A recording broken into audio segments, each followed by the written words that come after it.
ചികിത്സ കഴിയുന്ന തന്ത്രിയെ കാണാനാണല്ലോ. നേരത്തെ തന്നെ ബി ജെ പി പറഞ്ഞിരുന്നു അദ്ദേഹത്തിന്റെ അറസ്റ്റ് സംബന്ധിച്ച് ബി ജെ പിയുടെ നിലപാട് വ്യക്തമാക്കിയിരുന്ന. അല്ല നോക്കൂ, ഞാൻ മിന്നാന്ന് ഇന്നലെ മനസ്സിലാക്കിയതാണ് അദ്ദേഹം ഇവിടെ ചികിത്സയ്ക്ക് അഡ്മിറ്റ് ആയിട്ടുണ്ട്. അപ്പോൾ ഇന്നലെ കുറച്ച് തിരക്കായിരുന്നു. ഇന്ന് അദ്ദേഹത്തിനെ കാണാനാണ് ഞങ്ങളെല്ലാവരും വന്നിരിക്കുന്നത്.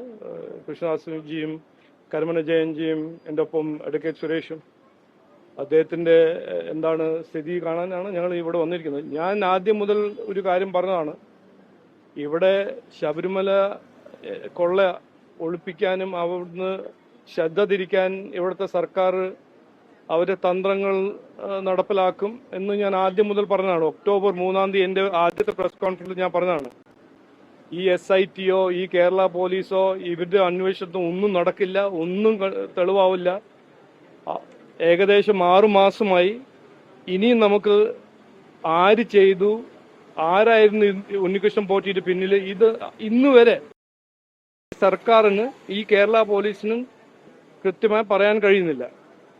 അതൊന്ന്. രണ്ടാമത്തത്, ഈ അന്വേഷണം നടക്കുമ്പോൾ ഇദ്ദേഹത്തിനെ അറസ്റ്റ് ചെയ്ത് ഞങ്ങൾ പറഞ്ഞത് ഇദ്ദേഹത്തിന്റെ റിമാൻഡ് റിപ്പോർട്ട്, ഇദ്ദേഹത്തിന്റെ എതിരെ റിമാൻഡ് റിപ്പോർട്ടിൽ എഴുതിയിരിക്കുന്നത് SIT, എന്നിട്ടും അറസ്റ്റ് ചെയ്തു. അതല്ലേ ഇപ്പോ കോർട്ടും പറഞ്ഞത്, ഒരു കണക്ക് തെളിവില്ല, ഒരു ഷെഡ് എവിഡൻസ് ഇല്ല, ഒരു അയോട്ട് ഓഫ് എവിഡൻസ് ഇല്ലാതെ ആണ് അറസ്റ്റ് ചെയ്തിരിക്കുന്നത്. അത് എന്തുകൊണ്ട് ചെയ്തു എന്നാണ് ചോദ്യം. ഞാനിപ്പോൾ ആരെയും ന്യായീകരിക്കാനല്ല, അത് ഞങ്ങളുടെ നിലപാടല്ല. പക്ഷെ എന്തുകൊണ്ട് ആ സമയത്ത് ഒരു തെളിവില്ലാണ്ട് ഇദ്ദേഹത്തിനെ അറസ്റ്റ് ചെയ്തു? ഇത് ചോദിക്കേണ്ട ഒരു ചോദ്യമാണ്. അതിന്റെ ഞങ്ങൾക്കുണ്ട് അതിന് മറുപടി, അതിന്റെ ഒരു ഉത്തരം ഞങ്ങൾക്കുണ്ട്. അത് ശ്രദ്ധ തിരിക്കാൻ വാസവന്റെ ഇതിന്റെ ഇൻവോൾവ്മെന്റും കടകംപള്ളി സുരേന്ദ്രനായ മുൻ ദേവസ്വം മന്ത്രിന്റെ ഇൻവോൾവ്മെന്റിൽ നിന്ന് എങ്ങനെയെങ്കിലും ശ്രദ്ധ തിരിക്കാൻ ഒരു തന്ത്രം.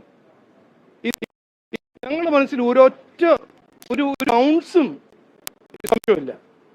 ഇദ്ദേഹത്തിനെ അറസ്റ്റ് ചെയ്തതും കോർട്ട് ഇപ്പോ കൃത്യമായി പറഞ്ഞതും ഒരു തെളിവില്ലാണ്ട് അറസ്റ്റ് ചെയ്തത് ഒരു തന്ത്രമായിട്ടാണ് ബഹുമാനപ്പെട്ട മുഖ്യമന്ത്രിയും കേരള പോലീസ് ചെയ്തത്. ശ്രദ്ധ തിരിക്കാൻ, ജനങ്ങളെ വാസവെന്നും കടകംപള്ളി സുരേന്ദ്രനും ശ്രദ്ധ തിരിക്കാനാണ് ചെയ്തത്. പക്ഷേ ഞാൻ ഇന്നലെ പറഞ്ഞ കാര്യവും മിഞ്ഞാന്ന് പറഞ്ഞ കാര്യവും ഇന്ന് ഒരിക്കൽ കൂടി പറയുന്നു. ഈ നാട്ടിൽ, നമ്മുടെ നാട്ടിന്റെ പുതിയ പേരാണ് കേരളം, ഭഗവാന്റെ ഒരു നാടാണ് കേരളം. ഈ നാട്ടിൽ വിശ്വാസികളെ ദ്രോഹിക്കാൻ, തന്ത്രിമാരെ ദ്രോഹിക്കാൻ, നിങ്ങളെ കൊള്ള ഒളിപ്പിച്ച് മറ്റവരെ ദ്രോഹിക്കാൻ നിങ്ങൾ ഇറങ്ങിയാൽ ഞങ്ങളത് സമ്മതിക്കില്ല. ഇതിലാർക്കൊരു സംശയം ഉണ്ടാകാൻ പാടില്ല. അത് VD സതീശനാണോ സഖാവ് പിണറായി വിജയനാണോ, BJP NDA ഇത് സമ്മതിക്കില്ല. ഇവർക്ക് പിന്തുണ, ദ്രോഹിച്ചവർക്ക് പിന്തുണ BJP NDA കൊടുക്കും. അവരെ സംരക്ഷിക്കാൻ ഞങ്ങൾ ഇറങ്ങും. വിശ്വാസിയാണോ തന്ത്രിയാണോ ആരാണെങ്കിലും, നിരപരാധിയായ ആൾക്കാരെ ദ്രോഹിക്കാൻ നടക്കുന്ന രാഷ്ട്രീയക്കാരുടെ അവരെ ഞങ്ങൾ സംരക്ഷിക്കും. ഇവരെല്ലാം സാധാരണക്കാരെ സംരക്ഷിക്കുന്നു. ഞങ്ങൾ ഇന്ന് ഉറപ്പ് തരാൻ ആഗ്രഹിക്കുന്നു. ഇന്നലെ ഞാൻ 3 കാര്യങ്ങളാണ് പറഞ്ഞത്.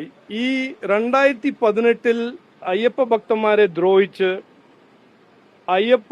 അവിടുത്തെ ശബരിമലയുടെ ട്രഡീഷൻസും റിച്വൽസിനെല്ലാം തകർക്കാൻ ശ്രമിച്ച ഈ സർക്കാർ സ്ത്രീ പ്രവേശനത്തിനെ കുറിച്ച് സുപ്രീം കോർട്ടിലൊരു സ്റ്റേറ്റ്മെന്റ് കൊടുത്തിട്ടുണ്ട്. ഇന്ന് ഇലക്ഷൻ്റെ ഒരു മാസം 1.5 മാസം മുമ്പ് പെട്ടെന്ന് അവർക്ക് അയ്യപ്പ സംഗമവും അയ്യപ്പൻ്റെ എല്ലാം ഓർമ്മ വരുന്നുണ്ട്.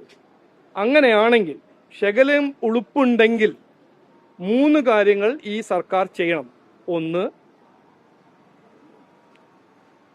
സുപ്രീം കോർട്ടിൽ ഒരു പുതിയ സ്റ്റേറ്റ്മെന്റ് കൊടുക്കണം. അവർ കൊടുത്ത പഴയ സ്റ്റേറ്റ്മെന്റ് മാറ്റി പുതിയ സ്റ്റേറ്റ്മെന്റ് കൊടുക്കണം. രണ്ടാമത്തത്, ഈ ശബരിമല കൊള്ളേനെ കുറിച്ച് കേരള പോലീസിന് ഒന്നും ചെയ്യാൻ കഴിയുന്നില്ല എന്ന് സമ്മതിച്ച് CBIന് അന്വേഷിക്കാൻ ഒരു പെർമിഷൻ കൊടുക്കണം. ഇത് നമ്മൾ ആഭ്യന്തരമന്ത്രി അമിത്ഷാജി വന്നപ്പോൾ ഒരു വെല്ലുവിളി അദ്ദേഹം കൊടുത്തു. CMന് ഇത് സിൻസിയറായിട്ട് അന്വേഷിക്കണം എന്നൊരു ആഗ്രഹം ഉണ്ടെങ്കിൽ CBIന് കൊടുക്കൂ കേസ്.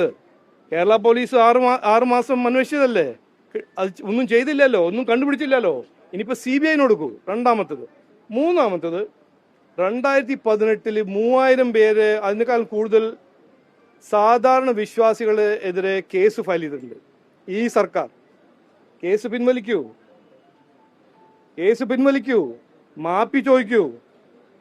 ഇതാണ് 3 കാര്യങ്ങൾ ബഹുമാനപ്പെട്ട മുഖ്യമന്ത്രി ചെയ്യേണ്ടത്.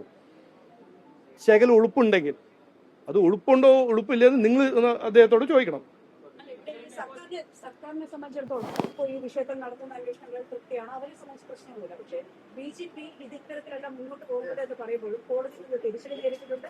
ഇനി എങ്ങനെയായിരിക്കും? അല്ല, ഞാൻ വലിയ വിദ്വാനൊന്നുമല്ല, കുറച്ച് സാമാന്യ ബുദ്ധിയുള്ള ഒരാളാണ്. ഞാൻ പറയുന്നത് 6 മാസം മുമ്പെയാണ് ഈ കൊള്ളയെ കുറിച്ച് ന്യൂസ് പുറത്തു വന്നത്, വാർത്ത പുറത്തു വന്നത്. 6 മാസം അന്വേഷിച്ചിട്ട് നമ്മൾ എവിടെയാണെന്ന്, ആരാണ് ഉണ്ണികൃഷ്ണൻ പോറ്റിക്ക് പ്രോത്സാഹിച്ചത്, ആരാണ് സപ്പോർട്ട് കൊടുത്തത് കണ്ടുപിടിക്കണ്ടേ? ഇത് കേരള പോലീസല്ലേ, സ്പെഷ്യൽ ഇൻവെസ്റ്റിഗേഷൻ ടീമല്ലേ, അവർക്ക് കഴിയില്ലേ ഇത് ചെയ്യാൻ? കഴിയില്ലെങ്കിൽ പറയണം, ഇനി ഞങ്ങൾക്കത് സാധിക്കുന്നില്ല, CBI അന്വേഷിക്കട്ടെ, അത് പറയണ്ടേ? അതും പറയില്ല. എല്ലാവരും ബെയിലില് പുറത്താക്കും, കേസ് ഫയൽ ചെയ്യില്ല. എന്നിട്ട് ശ്രദ്ധ തിരിക്കാൻ ഒരു തന്ത്രിന്റെ എതിരെ ഒരു എവിഡൻസ് ഇല്ലാണ്ട്, ഒരു തെളിവില്ലാണ്ട് അവരെ അറസ്റ്റ് ചെയ്യുന്നു. അതല്ലല്ലോ വേണ്ടത്.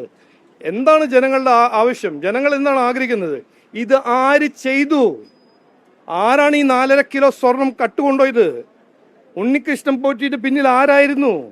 ആരുടെ സഹായവും ആരുടെ പിന്തുണ കൊണ്ടാണ് അദ്ദേഹം അത് കയറി ഇങ്ങനെ ഒരു പാപം ചെയ്തത്? ഇത് ചോദിക്കുമ്പോൾ ഞങ്ങൾക്കൊന്നും ചെയ്യാൻ കഴിയുന്നില്ല എന്നല്ലേ SIT പറഞ്ഞത്? അതല്ലേ സർക്കാർ പറഞ്ഞത്? അതല്ല നമുക്ക് വേണ്ടത്. നമുക്ക് വേണ്ടത് കൃത്യമായി ചോദ്യത്തിന്റെ ഒരു ഉത്തരം. ആര് ചെയ്തു ഈ തെറ്റ്? ആര് ചെയ്തു? കൊള്ള ആര് ചെയ്തു? ആരാണ് ജയിലിൽ പോകേണ്ടത്? അതല്ലേ നമ്മൾ ആവശ്യം. എന്ന് പറഞ്ഞു. പിന്നെ തന്ത്രിയുടെ ഒരു ബന്ധു BJP നേതാവാണ്, അതുകൊണ്ടാണ് BJP ഇതിൽ സജീവമായിട്ട് ഇടപെടുന്നതെന്നാണ് പറഞ്ഞത്. അത് പോലീസോട് പറയട്ടെ, തെളിവുണ്ടെങ്കിൽ അവിടെ പറയട്ടെ. വാസവൻ അങ്ങനെയാണ് പറഞ്ഞിട്ടില്ല. വാസവനാണ് ജയിലിൽ പോകേണ്ടത്. നോക്ക്, ഞാൻ ഏറെ റെസ്പോൺസിബിലിറ്റി പറയാം. വാസവനും കടങ്ങപ്പള്ളി സുരേന്ദ്രനാണ് ജയിലിൽ പോകേണ്ടത്. മനസ്സിലായില്ലേ? ഇതിൽ ഞങ്ങൾക്കൊരു സംശയമില്ല. അങ്ങനെ ഒരു സ്റ്റേറ്റ്മെന്റ് ഇറക്കുകയാണെങ്കിൽ ഞാനും ഇറക്കും സ്റ്റേറ്റ്മെന്റ്. അത് നിങ്ങൾ ചോദിക്കും, അത് മുഖ്യമന്ത്രിയോട് ചോദിക്കും. ലോകത്തെവിടെയായാലും ഏത് സമയത്തും 24 വാർത്തകളും ഓഗ്മെന്റഡ് റിയാലിറ്റി പാക്കേജുകളും എക്സ്പ്ലെയിനറുകളും വിശദമായി കാണാൻ ഞങ്ങളുടെ YouTube ചാനൽ നിങ്ങൾക്ക് സബ്സ്ക്രൈബ് ചെയ്യാം.